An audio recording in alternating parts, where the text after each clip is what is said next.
चुनावी दंगल का मैदान तैयार है। पहलवानी के हुनर तराशे जा रहे हैं। खोस खोस कर पहलवान निकाले जा रहे हैं।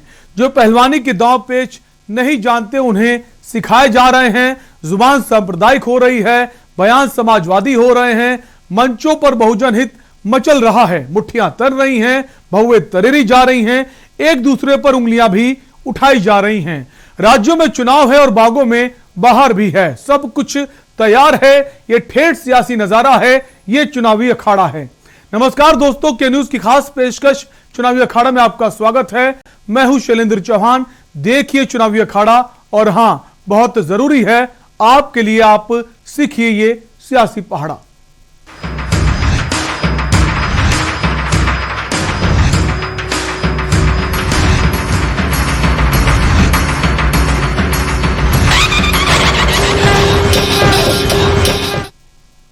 उत्तर प्रदेश की राजनीति में इन दिनों कानपुर के इत्र व्यापारी पीयूष जैन खासी सुर्खियों में है। जो उन्हें लेकर कहा जा रहा है कि वो सपा से जुड़े हैं। वहीं इस मामले पर अखिलेश यादव ने कहा कि सपा का कोई संबंध नहीं है। भाजपा ने गलती से अपने ही व्यवसायी के घर पर छापा मार दिया। पीयूष जैन को लेकर अखिलेश यादव ने तो यहां तक कह दिया कि भाजपा ने डिजिटल भूल से अपने ही व्यवसायी के घर पर छापा मारा है। क्या है पूरा मामला पीयूष जैन को लेकर, क्यों सपा और बीजेपी आमने सामने हैं, बताएंगे इलेक्शन रूम से हमारी सहयोगी। नमस्कार, इलेक्शन रूम में आपका स्वागत है। मैं हूं प्रियंका। इत्र व्यापारी को लेकर सपा और भाजपा आमने सामने हैं। जहां एक और बीजेपी के दिग्गज नड्डा, शाह और यहां तक कि प्रधानमंत्री सपा प्रमुख अखिलेश पर हमलावर है, तो वहीं सपा प्रमुख अखिलेश यादव और सहयोगी ओम प्रकाश राजभर भी बीजेपी के हमलों का जवाब दे रहे हैं। पीयूष जैन को दोनों दलों के नेता एक दूसरी पार्टी का बता रहे हैं। देखिए खास रिपोर्ट।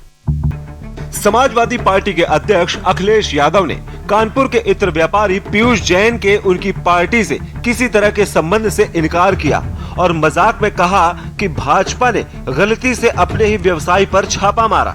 पत्रकारों से बातचीत में सपा प्रमुख ने कहा कि व्यापारी के सीडीआर यानी कॉल डिटेल रिकॉर्ड से कई भाजपा नेताओं के नाम सामने आएंगे जो उनके संपर्क में थे। उन्होंने कहा गलती से भाजपा ने अपने ही कारोबारी पर छापा मारा। उन्होंने दावा किया कि समाजवादी इत्र सपा एमएलसी पुष्पराज जैन द्वारा लॉन्च किया गया था, न कि पीयूष जैन ने इसे लॉन्च किया था।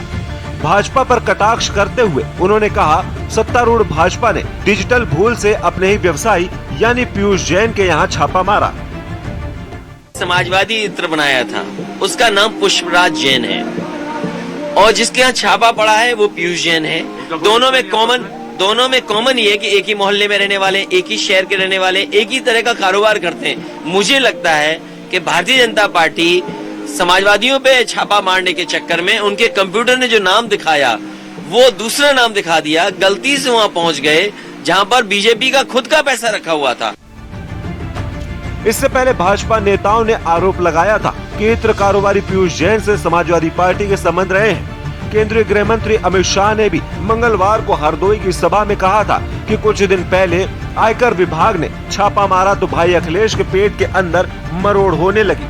कहने लगे कि राजनीतिक द्वेष के कारण छापा मारा गया है और आज उन्हें जवाब सूझ नहीं रहा है कि समाजवादी इत्र बनाने वाले के यहाँ से छापे में इतनी तादाद में रुपया मिला है। एक इत्र के समाजवादी व्यापारी पकड़े गए हैं। अखिलेश जी को बहुत मचलन हो रही है। क्यों रेट डालते हो, क्यों रेट डालते हो? घर में से कितना रुपया निकला मालूम है? 250 करोड़ रुपया निकला। 250 करोड़ रुपया। अखिलेश जी, ये रुपया कहां से आया है, जरा हिसाब दीजिए। देना चाहिए नहीं देना चाहिए? देना चाहिए नहीं देना चाहिए? हमें कहते हैं रेड मत करो। मोदी जी ने तय किया है भ्रष्टाचार करने वालों की कानी पाई भी उल्टी कर कर जनता के खजाने में वसूल कर दी जाए। गौरतलब है कि आयकर और केंद्रीय अप्रत्यक्ष कर और सीमा शुल्क बोर्ड द्वारा गत दिनों की गई छापेमारी में कानपुर में इत्र व्यापारी के घर से भारी मात्रा में नकदी, सोना चांदी बरामद की गई थी। अदालत के आदेश पर पीयूष जैन को सोमवार को 14 दिन की न्यायिक हिरासत में जेल भेज दिया गया था। सपा आरोप लगा रही है कि भारी मात्रा में नकदी की वसूली ने साबित कर दिया है कि नोटबंदी और जीएसटी विफल हो गए हैं। इलेक्शन डेस्क, के न्यूज इंडिया।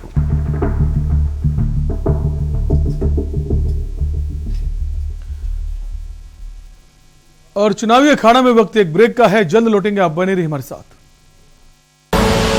आप देख रहे हैं के न्यूज, खबरों का सारथी। उत्तर प्रदेश सरकार कोविड-19 के संक्रमण से मृतकों के आश्रितों को 50,000 रुपए की अनुग्रह राशि प्रदान कर रही है। अनुग्रह सहायता राशि के लिए आश्रित अपने जिले के कलेक्ट्रेट स्थित कार्यालय में ऑफलाइन या राहत आयुक्त कार्यालय की वेबसाइट rahat.up.nic.in पर ऑनलाइन आवेदन कर सकते हैं। आश्रित कोविड से मृत्यु का प्रमाण, मृत्यु प्रमाण पत्र और बैंक पासबुक की कॉपी के साथ आवेदन कर सकता है। अधिक जानकारी के लिए rahat.up.nic.in पर लॉगिन करें या राज्य स्तरीय राहत कंट्रोल रूम हेल्पलाइन 1070 पर कॉल करें। हर मुश्किल में साथ, संवेदनशील सरकार। पर ये दिल है कि चख रहा है उन्हीं अल्फाजों का दूर कितना भी जाओ, इस जुबान से दूर ना जा पाओगे। विमल, बोलो जुबान केसरी।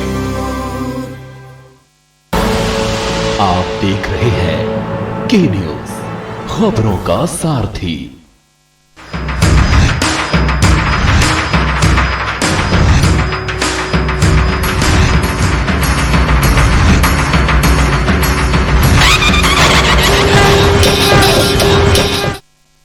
ब्रेक के बाद एक बार फिर आपका स्वागत है। आप देख रहे हैं हमारे खास कार्यक्रम चुनावी अखाड़ा। आईआईटी कानपुर के 54वें दीक्षांत समारोह में शामिल होने और कानपुर मेट्रो रेल परियोजना की शुरुआत करने के लिए प्रधानमंत्री नरेंद्र मोदी मंगलवार को कानपुर पहुंचे थे। प्रधानमंत्री ने कानपुर नगर के निराला नगर रेलवे ग्राउंड में आयोजित एक समारोह में 11,000 करोड़ रुपए की लागत वाली कानपुर मेट्रो रेल परियोजना के पहले खंड का शुभारंभ किया था। पीएम मोदी और सीएम योगी के विरोध के दौरान समाजवादी पार्टी के नेताओं ने विरोध प्रदर्शन किया था। इस दौरान समाजवादी छात्र सभा ने प्रधानमंत्री नरेंद्र मोदी और मुख्यमंत्री योगी आदित्यनाथ का पुतला फूंका और एक कार में तोड़फोड़ की, जिसमें बीजेपी का बैनर लगा हुआ था। क्या था पूरा मामला, बताएंगे इलेक्शन रूम से हमारी सहयोगी। बीजेपी ने सपा कार्यकर्ताओं की इस हरकत पर गंभीर चिंता जताई है, साथ ही सपा की सोच पर निशाना भी साधा है। मामला पीएम मोदी की रैली का था और दंगा फैलाने का प्रयास किया जा रहा था, लिहाजा पुलिस हरकत में आई और सीसीटीवी फुटेज के आधार पर मामले में शामिल 4 आरोपियों को गिरफ्तार कर लिया गया। इससे पहले बुधवार को बीजेपी प्रवक्ता संबित पात्रा ने भी घटना की घोर निंदा की। वहीं अखिलेश ने मामले को गंभीरता से लेकर 3 आरोपी सपाइयों को पार्टी से बाहर का रास्ता दिखा दिया। क्या रहा पूरा मामला, देखिए इस रिपोर्ट में। मंगलवार को कानपुर में सपा कार्यकर्ताओं ने पीएम की रैली के दौरान बीजेपी की कार में तोड़फोड़ कर अराजकता फैलाने का प्रयास किया था, जिसके बाद बीजेपी भी आक्रामक हो गई। बीजेपी प्रवक्ता संबित पात्रा ने पत्रकारों से वार्ता करते हुए कहा कि सोशल मीडिया पर एक वीडियो वायरल हुआ है। उस वीडियो में बीजेपी की एक गाड़ी थी जिसमें बीजेपी के पोस्टर लगे हुए थे और पीएम मोदी का पोस्टर भी लगा था। इसके पीछे की सच्चाई अलग और गंभीर है, क्योंकि जिस गाड़ी को तोड़ा गया वो समाजवादी छात्र सभा के नेता की ही थी, ना कि बीजेपी की। ये गाड़ी समाजवादी पार्टी के छात्र सभा के दूसरे नेता, जिनका नाम अंकुर पटेल है, ये उनकी गाड़ी थी और इस गाड़ी को कामोफ्लाज किया गया था। इस गाड़ी को इस प्रकार से सजाया गया था मानो ये भारतीय जनता पार्टी की गाड़ी है और इस गाड़ी को तोड़ा गया, आगजनी की कोशिश की गई, इसको चकनाचूर कर दिया गया और इस वीडियो को शूट करके रैली के स्थान के पास इस प्रकार से हम हुड़दंग मचा रहे हैं, इस संदेश को सोशल मीडिया के माध्यम से भेजा गया ताकि जो भारतीय जनता पार्टी के कार्यकर्ता हैं वो इसे देख करके भड़क जाएंगे, स्थानीय लोग इसे देख करके भड़क जाएंगे और मार पिटाई की व्यवस्था वहां आरंभ हो जाएगी। मामले में आरोपी समाजवादी पार्टी के पदाधिकारियों के खिलाफ धारा 147, 148, 153A, 336, 427, 435, 341, 34, 500 और 505(2) के तहत मामला दर्ज किया गया है। एफआईआर में जिक्र है कि वीडियो सोशल मीडिया पर वायरल हो रहा है, जिसमें देखा जा सकता है कि 8 से 10 समाजवादी पार्टी कार्यकर्ताओं ने भाजपा कार्यकर्ताओं की सफेद कार पर पथराव किया।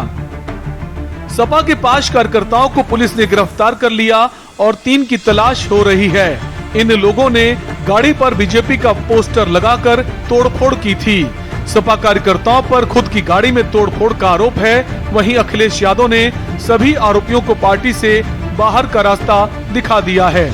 मामला संवेदनशील और पीएम की रैली से जुड़ा होने के कारण अखिलेश यादव ने भी घटना को गंभीरता से लिया। समाजवादी छात्र सभा के नेताओं के शामिल होने की पुष्टि होते ही आनन फानन में लेटर जारी कर सभी को पार्टी से बाहर का रास्ता दिखा दिया गया। मामले को लेकर बीजेपी लगातार आक्रामक रुख अपनाए हुए है और इसे सपा की सोची समझी साजिश बताकर सांप्रदायिक माहौल बिगाड़ने का आरोप लगा रही है। अब देखना है कि बीजेपी मामले को कितना तूल देती है और समाजवादी पार्टी कितना बैकफुट पर रहती है। इलेक्शन डेस्क के न्यूज इंडिया। उत्तर प्रदेश के मुख्यमंत्री योगी आदित्यनाथ ने अपने कार्यकाल में वैसे तो बहुत सारी सौगातें दी हैं, लेकिन साल बीतने के साथ एक बार फिर से सीएम योगी गोरखपुर को नए साल का तोहफा देने जा रहे हैं। आपको बता दें, मुख्यमंत्री योगी आदित्यनाथ आज से अपने 2 दिवसीय प्रवास पर अपने गृह जनपद गोरखपुर में हैं। इस दौरान आज उन्होंने कई योजनाओं का शिलान्यास व लोकार्पण किया। उनकी योजनाओं के बारे में आपको एक रिपोर्ट के जरिए बताते हैं।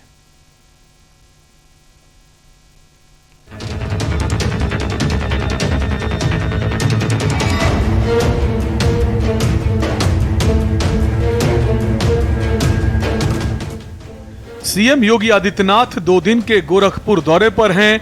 इस दौरे पर वो कई योजनाओं को लोकार्पण और शिलान्यास करेंगे। गोरखपुर को योगी नए साल में तोहफे के तौर पर वाटर स्पोर्ट्स कॉम्प्लेक्स, गोरखपुर नगर निगम के नए सदन भवन, 3 ITI, 1 पॉलिटेक्निक, 1 राजकीय मेडिकल कॉलेज, विश्वविद्यालय में छात्रावास, महानगर की दूसरी मल्टी लेवल पार्किंग, ठोस अपशिष्ट प्रबंधन, सीवरेज सिस्टम, पेयजल, सड़क, नाली आदि दे रहे हैं। सीएम योगी गोरखपुर दौरे पर करीब 1800 करोड़ रुपए की योजनाओं का शिलान्यास और लोकार्पण करेंगे। बुधवार को लोकार्पित हुई प्रमुख परियोजनाएं: नगर निगम का सदन भवन 23.45 करोड़ रुपए, ITMS प्रथम चरण 50.25 करोड़ रुपए, डूडा की तरफ से बनी 40 सड़कें 22.23 करोड़ रुपए, नगर निगम की तरफ से बनी सड़कें 11.88 करोड़ रुपए, अमृत योजना पेयजल पाइपलाइन विस्तार 50.56 करोड़ रुपए।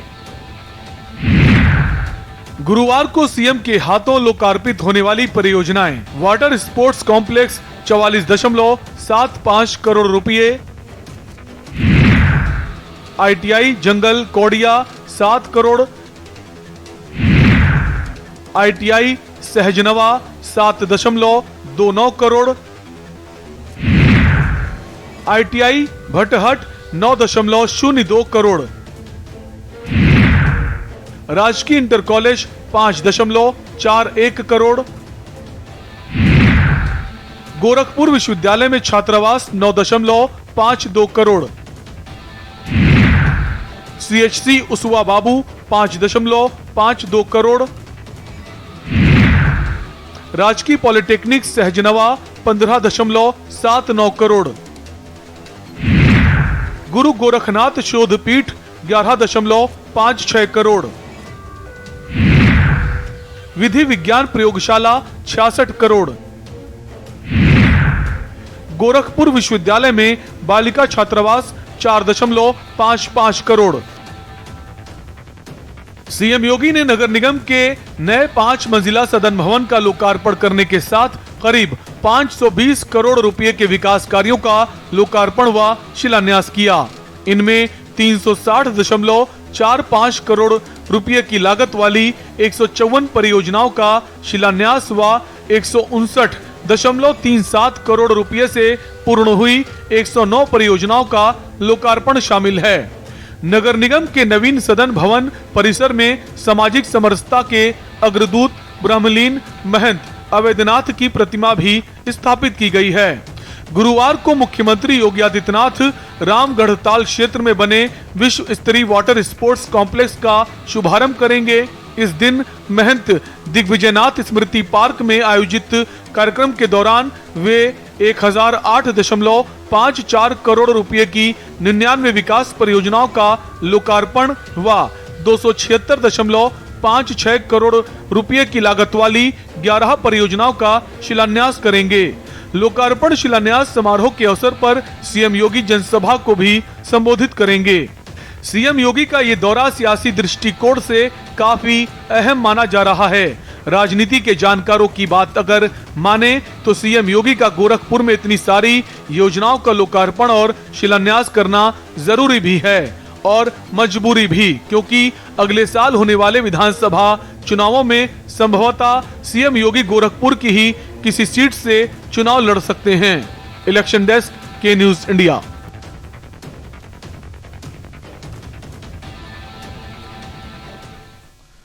और चुनावी अखाड़ा में वक्त एक और ब्रेक का है, जल्द लौटेंगे, आप बने रहिए हमारे साथ।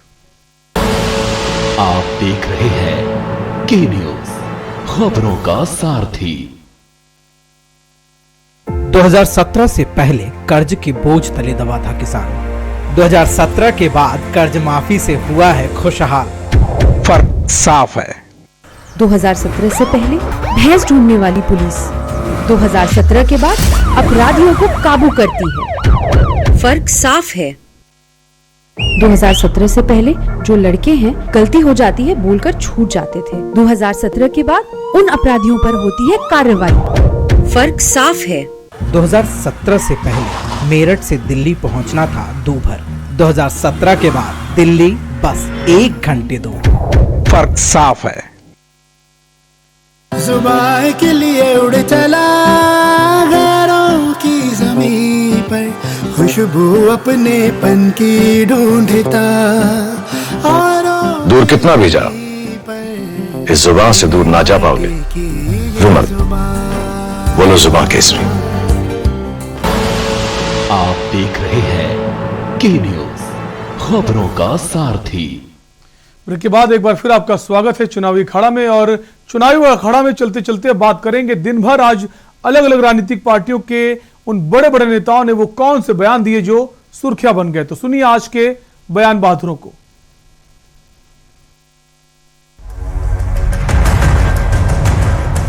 हम चाहते हैं, हमने जो घोषणा पत्र बनाया है सिर्फ महिलाओं के लिए, सिर्फ स्कूटी और स्मार्टफोन नहीं है। स्कूटी और स्मार्टफोन एक माध्यम है आपको सुरक्षित रखने के लिए, आपको ऑनलाइन पढ़ाई करने का माध्यम है, लेकिन इसके अलावा आपको सशक्त बनाने के लिए हमने बहुत सारी ऐसी घोषणाएं की हैं जिनको रखने का हम वचन दे रहे हैं। और हम कह रहे हैं, बल्कि एक हमारा गारंटी कार्ड भी है जो आपके घर घर आ रहा है। उसमें आपका एक स्पेशल नंबर होगा। आपको गारंटी है कि अगर हमारी सरकार आएगी, ये गारंटी कार्ड आप इस्तेमाल करिए और उसके तहत आपको ये मिलेगा। कुछ दिनों पहले उन्होंने लड़की हूं लड़ सकती हूं का एक मैराथन कराया था। उस मैराथन में भी हमारी जो बच्चियां हैं उत्तर प्रदेश की, वह भी मोदी मोदी मोदी मोदी के नारे लगा रहे थे। तो देखिए, राजनीति करने का प्रयास हर कोई करेगा, सबको बांटने की कोशिश हर कोई करेगा। झूठे आंकड़ों का सहारा लेने का प्रयास प्रियंका जी की पार्टी हमेशा करती रहती है।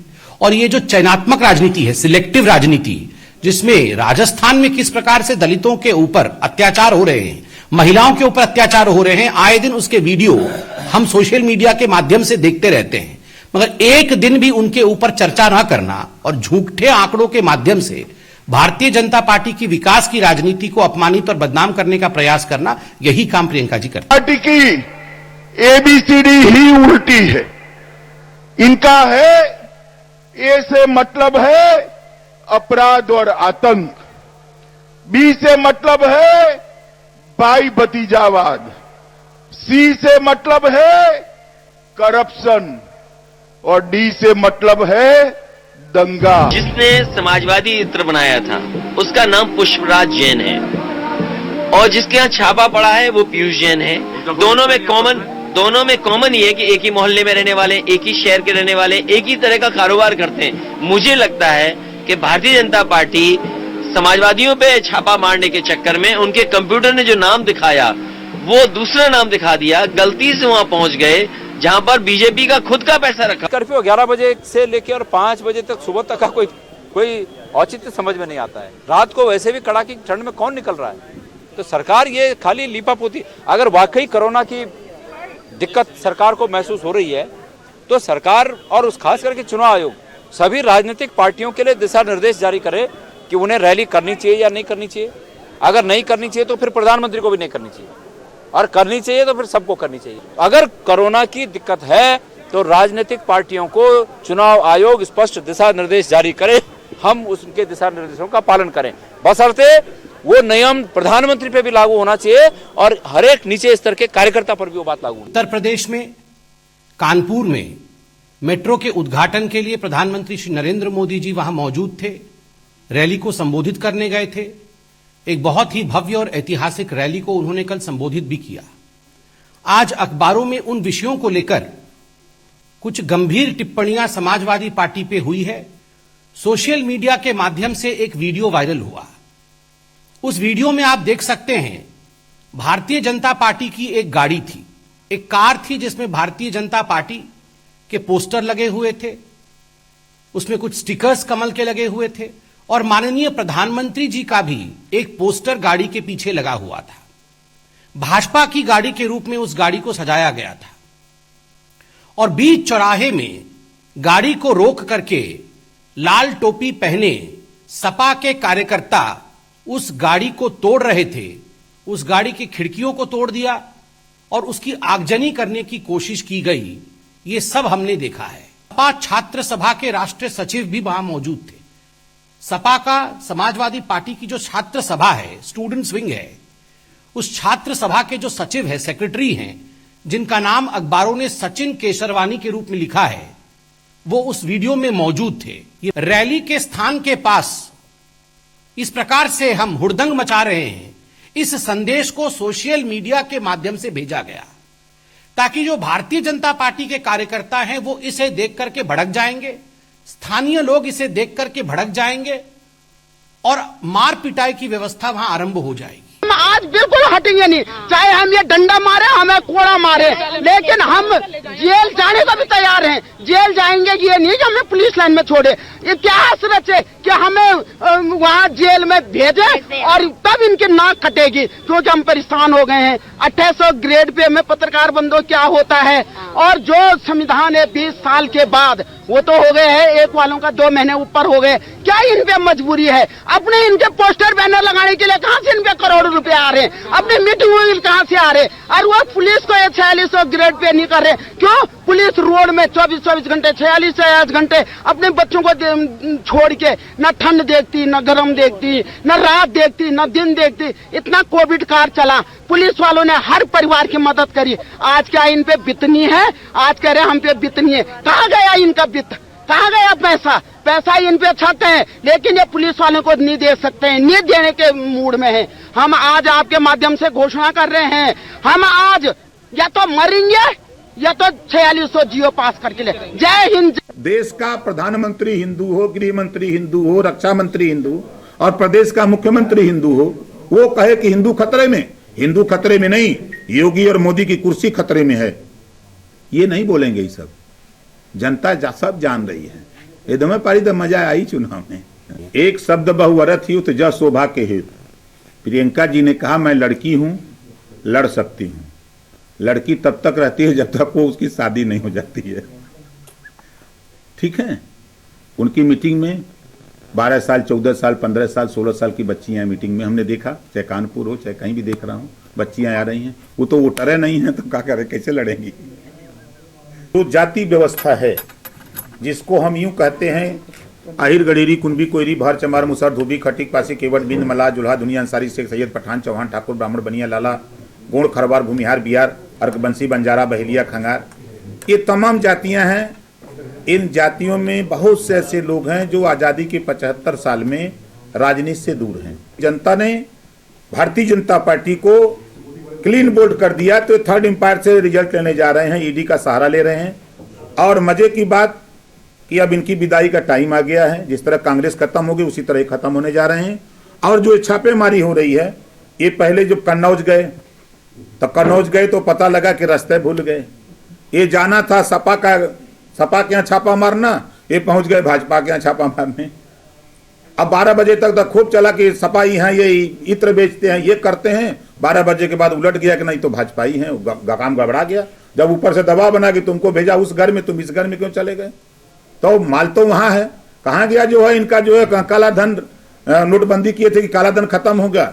ये भाजपा के लोग इतने करोड़ रुपया काला धन कहां से रख लिए घर में?